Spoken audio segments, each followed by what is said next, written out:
Γεια σας. Είμαι η Τέρψη. Και είμαι ο Κωνσταντίνος. We are the authors of the book LYDIA, ένα καλοκαίρι στην Ελλάδα. What's the story about? Lydia is Greek-American. She lives in New York. One summer she travels to Greece. She meets a man on the plane, Orestes. They spend some time in Athens. And then they come here to the beautiful island of Syros in the Cyclades. They become friends, but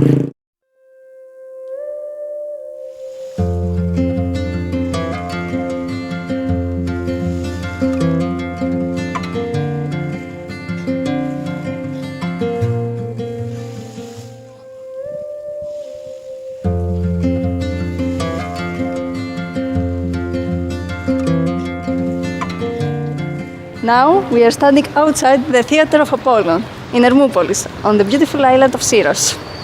Our story ends here, outside the theater. However, does it have a happy ending or not? Read our book and find out. Γεια σας! Γεια σας, ευχαριστούμε.